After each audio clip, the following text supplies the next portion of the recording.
Russia Ukraine വിഷയത്തിൽ ഭാരതത്തിന്റെ ഇടപെടൽ നോക്കുകയാണ് ലോകരാജ്യങ്ങൾ. സമാധാന ചർച്ചകളുടെ ഭാഗമായി ദേശീയ സുരക്ഷാ ഉപദേഷ്ടാവ് അജിത് ഡോവൽ ഈ ആഴ്ച മോസ്കോയിലേക്ക് പോകും. പ്രധാനമന്ത്രി നരേന്ദ്രമോദി റഷ്യയും ഉക്രൈനും സന്ദർശിച്ചതിന് പിറകെയാണ് സമാധാന നീക്കത്തിന് ഭാരതം മുൻകൈയെടുക്കുന്നത്.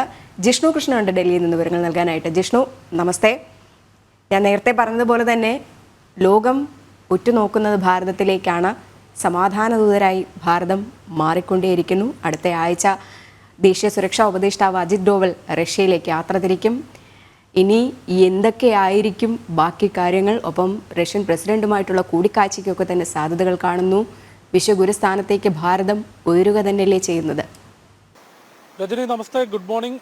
റഷ്യ യുക്രൈൻ വിഷയവുമായി ബന്ധപ്പെട്ട യുദ്ധവുമായി ബന്ധപ്പെട്ട നിർണായകമായ ഇടപെടലാണ് ഇപ്പോൾ ഭാരതത്തിന്റെ ഭാഗത്തുനിന്നുണ്ടാകുന്നത്. ഭാരതത്തിന്റെ ഭാഗത്തുനിന്ന് ദേശീയ സുരക്ഷാ ഉപദേഷ്ടാവ് അജിത് ഡോവൽ റഷ്യ സന്ദർശിക്കുന്നു. ആ സന്ദർശന വേളയിൽ ഭാരതം മുൻപോട്ട് വയ്ക്കുന്ന, അല്ലെങ്കിൽ പ്രധാനമന്ത്രി നരേന്ദ്രമോദി മുൻപോട്ട് വയ്ക്കുന്ന സമാധാന ഉടമ്പടിയുമായി ബന്ധപ്പെട്ട ചർച്ചകൾ ദേശീയ സുരക്ഷാ ഉപദേഷ്ടാവ് റഷ്യൻ പ്രസിഡന്റ് വ്ളാഡിമിർ പുടിൻ ഉൾപ്പെടെയുള്ള ഭരണാധികാരികളുമായും ഒപ്പം ഉദ്യോഗസ്ഥ തലത്തിലും അത്തരത്തിലൊരു ചർച്ചയുണ്ടാകും എന്നുള്ളതാണ് മനസ്സിലാക്കുന്നത്. കഴിഞ്ഞ 2.5 വർഷത്തോളമായി നിലനിൽക്കുന്ന റഷ്യ യുക്രൈൻ യുദ്ധം അത് ലോകരാഷ്ട്രങ്ങൾക്കിടയിൽ വലിയ പ്രതിസന്ധിയാണ് സൃഷ്ടിക്കുന്നത്. കൊറോണ എന്ന മഹാമാരി ലോകരാഷ്ട്രങ്ങളെ മുഴുവൻ പിടിച്ചുലച്ച ശേഷം അതിൽ നിന്നൊരു മാറ്റം വരുന്ന വേളയിലാണ് ഇത്തരത്തിൽ വലിയ രീതിയിൽ സാമ്പത്തിക പ്രതിസന്ധിക്ക് ഉൾപ്പെടെ കാരണമാക്കിക്കൊണ്ട് റഷ്യ യുക്രൈൻ യുദ്ധമുണ്ടാവുകയും ലോകരാഷ്ട്രങ്ങൾ ഇരു ചേരികളിലായി നിന്നുകൊണ്ട് ഇരു രാജ്യങ്ങളുടെയും ഭാഗത്ത് നിന്നുകൊണ്ട് ആ യുദ്ധം മുൻപോട്ട് പോവുകയും ചെയ്യുന്നത്. അതിന്റെ തുടക്കം മുതൽ ഈ ഒരു നിമിഷം വരെ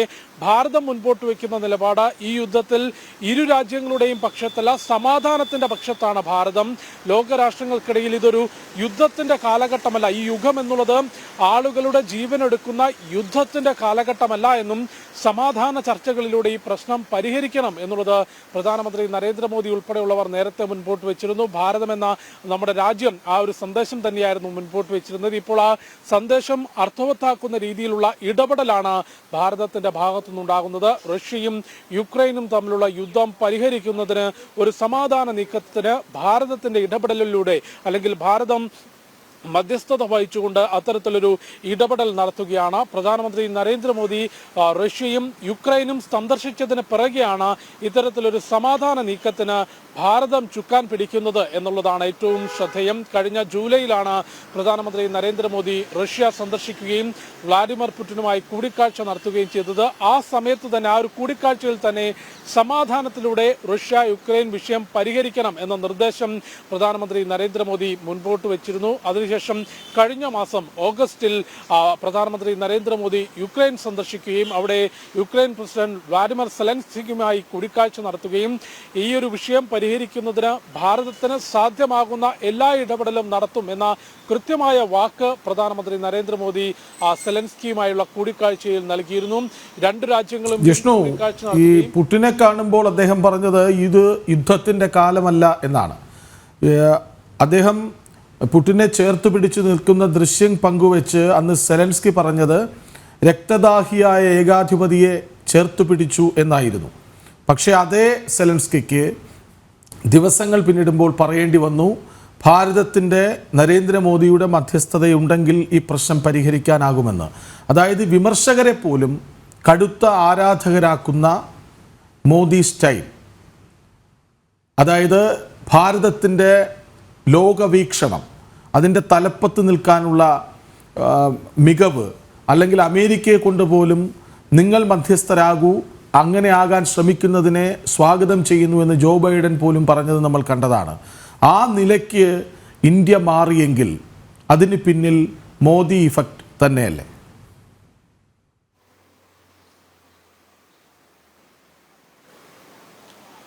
കൃഷ്ണരാജ്, തീർച്ചയായും നരേന്ദ്രമോദി എന്ന ഭരണാധികാരിയുടെ വീക്ഷണവും ഭരണ നേതൃത്വവും ഭാരതത്തെ ഇന്ന് ഏതു നിലയിൽ കൊണ്ടുചെന്നെത്തിച്ചു എന്നുള്ളത് ലോകരാഷ്ട്രങ്ങൾക്ക് മുൻപിൽ വെളിപ്പെട്ട് നിൽക്കുന്ന ഒരു സത്യമാണ്. കാരണം ഒരു പതിറ്റാണ്ട് മുൻപ് നമുക്ക് പരിശോധിക്കുമ്പോൾ അറിയാം, ലോകരാഷ്ട്രീയത്തിൽ അല്ലെങ്കിൽ ലോകരാഷ്ട്രങ്ങൾക്കിടയിൽ ഏതെങ്കിലും തരത്തിലുള്ള പ്രശ്നങ്ങൾ ഉണ്ടാകുമ്പോൾ, അല്ലെങ്കിൽ അത്തരത്തിൽ ലോകരാഷ്ട്രീയം തന്നെ നിലനിന്നിരുന്നതും നിലപാടുകൾ അറിയിച്ചിരുന്നതും രണ്ട് അച്ചുതണ്ടുകളായിരുന്നു. ഒന്ന് അമേരിക്ക നിയന്ത്രിക്കുന്ന അമേരിക്കയുടെ അച്ചുതണ്ടും അല്ലെങ്കിൽ ചൈനയുടെ അച്ചുതണ്ടും. ഈ രണ്ട് രാജ്യങ്ങൾ കേന്ദ്രീകരിച്ചുകൊണ്ട് ലോകരാഷ്ട്രങ്ങൾ അഭിപ്രായങ്ങൾ കേന്ദ്രീകരിക്കുന്ന അഭിപ്രായങ്ങൾ സ്വീകരിക്കുകയും ഇരു ചേരികളിലായി നിൽക്കുന്ന ഒരു സാഹചര്യം ഉണ്ടായിരുന്നെങ്കിൽ ഇന്ന് അതിന് മാറ്റം വരുത്തിക്കൊണ്ട് നരേന്ദ്ര ഭാരതം ലോകരാഷ്ട്രങ്ങളുടെ നെറുകയിൽ നിൽക്കാനും എല്ലാ രാജ്യങ്ങൾക്കും സ്വീകാര്യമാകുന്ന തരത്തിലുള്ള നിലപാടുകൾ, അത് യുദ്ധത്തിലാണെങ്കിലും കൊറോണ മഹാമാരിയിലാണെങ്കിലും സാമ്പത്തിക പ്രതിസന്ധിയിലാണെങ്കിലും ഏത് തരത്തിലുള്ള പ്രതിസന്ധിയാണെങ്കിലും അല്ലെങ്കിൽ ഏത് ലോകരാഷ്ട്രീയവുമായി ബന്ധപ്പെട്ട വിഷയമാണെങ്കിലും എല്ലാ രാജ്യങ്ങൾക്കും സ്വീകാര്യമാകുന്ന തരത്തിലുള്ള നിലപാടുകൾ ഉറക്കെ പറയുന്നതിനും അത് മറ്റു രാജ്യങ്ങളെ കൊണ്ട് അംഗീകരിക്കാൻ സാധിപ്പിക്കുന്ന തരത്തിലൊരു സാമ്പത്തിക സൈനിക ശക്തിയായി ഇന്ന് ഭാരതത്തിന് മാറാൻ സാധിച്ചിട്ടുണ്ട്. അതുകൊണ്ട് തന്നെയാണ് ഈ റഷ്യ യുക്രൈൻ യുദ്ധത്തിൽ മധ്യസ്ഥത വഹിക്കാൻ ഭാരതത്തിന് സാധിക്കുന്നതും. കൃഷ്ണരാജ് ചൂണ്ടിക്കാട്ടിയതുപോലെ റഷ്യൻ ഭരണാധികാരിക്കൊപ്പവും യുക്രൈൻ ഭരണാധികാരിക്കൊപ്പവും ഒരുപോലെ നിന്നുകൊണ്ട് ചർച്ച നടത്താനും രണ്ടുപേരെയും കെട്ടിപ്പിടിച്ചുകൊണ്ട് ഈ ലോകത്ത് സമാധാനമാണ് വേണ്ടത് എന്ന് ഉറക്കെ പറയാൻ നരേന്ദ്രമോദിക്ക് സാധിക്കുന്നതും ഏറ്റവും ശ്രദ്ധേയമായ കാര്യം, ഈ ഞങ്ങൾ നിഷ്പക്ഷരല്ല, ഞങ്ങൾക്കൊരു പക്ഷമുണ്ട്, അത് സമാധാനത്തിൻ്റെ പക്ഷമാണ്, ആ പക്ഷത്ത് ഞങ്ങൾ ഉറച്ചു നിൽക്കും എന്ന സന്ദേശം കൊടുക്കുന്നതിലൂടെ വരാനിരിക്കുന്നത് പ്രഖ്യാപിക്കുകയായിരുന്നു പ്രധാനമന്ത്രി എന്നൊരു ചോദ്യം കൂടിയില്ലേ?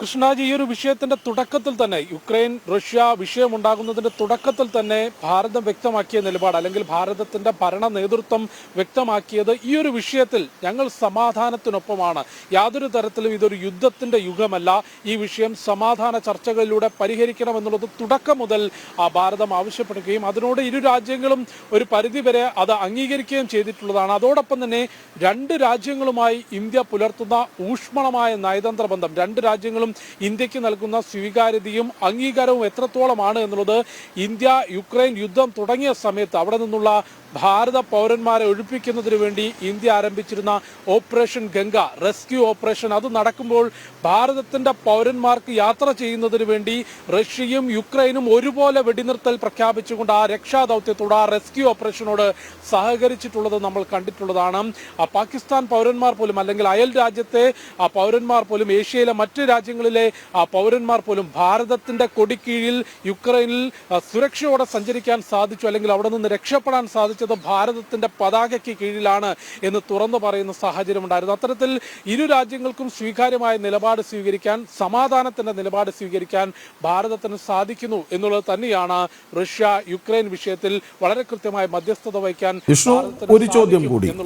അതായത് ഈ റഷ്യയിൽ നിന്ന് കുറഞ്ഞ വിലയ്ക്ക് ഇന്ത്യ എണ്ണ വാങ്ങുന്നു, അത് വലിയൊരളവിൽ, അത് വലിയ എതിർപ്പുകൾ അവഗണിച്ചാണെന്ന് ഓർക്കണം, പാശ്ചാത്യ ശക്തികളുടെ എതിർപ്പുകൾ അവഗണിച്ചാണ് റഷ്യയിൽ നിന്ന് കുറഞ്ഞ വിലയ്ക്ക് എണ്ണ വാങ്ങുന്നത്. അതിലൂടെ ഇന്ത്യ ഉണ്ടാക്കിയ ഒരു സാമ്പത്തിക ഭദ്രതയുണ്ട്. ആ സാമ്പത്തിക ഭദ്രതയിൽ നിന്നാണ് യൂറോപ്പിൽ നിന്നും അമേരിക്കയിൽ നിന്നുമൊക്കെ നമ്മൾ ആയുധങ്ങൾ വാങ്ങുന്നത്. അപ്പോൾ ഒരു കണക്ഷൻ എല്ലാ മേഖലയിലും ഉണ്ടാക്കിയെടുക്കുകയാണ്.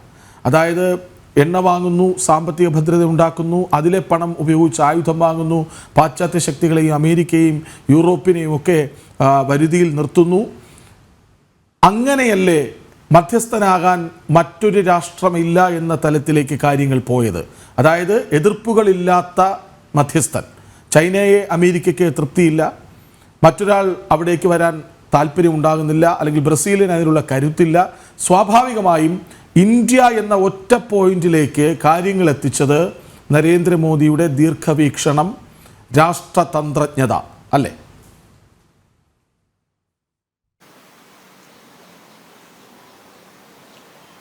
കൃഷ്ണരാജ, ഭാരതം എല്ലാ രാജ്യങ്ങളോടും, എല്ലാ ലോക രാജ്യങ്ങളോടും സ്വീകരിക്കുന്ന നയതന്ത്ര ബന്ധം തന്നെയാണ്. അതോടൊപ്പം ഇത്തരത്തിൽ സൂചിപ്പിച്ചതുപോലെ ഒരു എതിർപ്പുകളും വകവെക്കാതെ എല്ലാ രാജ്യങ്ങളോടുമുള്ള നയതന്ത്ര ബന്ധം വളരെ ഊഷ്മളമായി മുൻപോട്ട് കൊണ്ടുപോകുക എന്ന ഭാരതത്തിന്റെ നയതന്ത്ര നയം തന്നെയാണ് ഈ ഒരു വിഷയത്തിൽ മധ്യസ്ഥത വഹിക്കാൻ ഭാരതത്തെ കെൽപ്പുള്ളതാക്കിയത്. ഒപ്പം കൃഷ്ണരാജ് ചൂണ്ടിക്കാട്ടിയതുപോലെ ഇത്തരത്തിലൊരു യുദ്ധം വന്നപ്പോൾ ലോകരാജ്യങ്ങൾ ഇരുചേരികളായി മാറുന്ന കാഴ്ച നമ്മൾ കണ്ടു. പലരും റഷ്യയ്ക്കൊപ്പം നിൽക്കുന്നു, നാറ്റോ രാജ്യങ്ങൾ ഉൾപ്പെടെ യുക്രൈനൊപ്പം നിൽക്കുന്നു, റഷ്യയ്ക്ക് ഉപരോധം ഏർപ്പെടുത്തുന്നു. അമേരിക്ക ഉൾപ്പെടെ റഷ്യയുമായി യാതൊരു തരത്തിലുമുള്ള വ്യാപാര ബന്ധം ഉണ്ടാകരുതെന്ന് മറ്റു രാജ്യങ്ങളോട് ആവശ്യപ്പെടുമ്പോഴാണ് അത്തരത്തിൽ യാതൊരു എതിർപ്പുകൾക്കോ ഒരു രാജ്യത്തോടും ഇത്തരത്തിലുള്ള വിലക്ക് കൽപ്പിക്കാനോ അല്ലെങ്കിൽ ഏതെങ്കിലും ഒരു രാജ്യത്തിനൊപ്പം നിൽക്കാനോ ഭാരതം തയ്യാറല്ല. റഷ്യയുമായി വ്യാപാര ബന്ധം നടത്തും, യുക്രൈനുമായി നയതന്ത്ര ബന്ധം പുലർത്തും, ഇരു രാജ്യങ്ങളുമായി ചർച്ച നടത്തും, ഇരു രാജ്യങ്ങളുമായുള്ള നയതന്ത്ര ബന്ധം ഊഷ്മളമായിരിക്കും. ഈ വിഷയത്തിൽ ഭാരതത്തിന്റെ നിലപാട്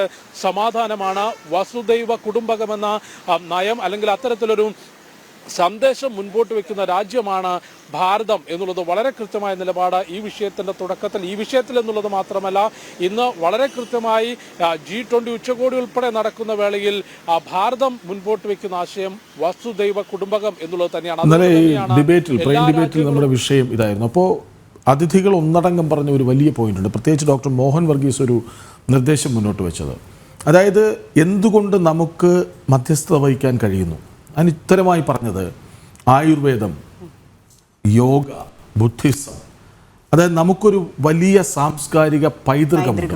ആ പൈതൃകം നമ്മെ പഠിപ്പിച്ചത് പ്രശ്നങ്ങൾ ഉണ്ടാക്കാതെ സമാധാനത്തിൻ്റെ പക്ഷത്ത് നിൽക്കാനാണ്.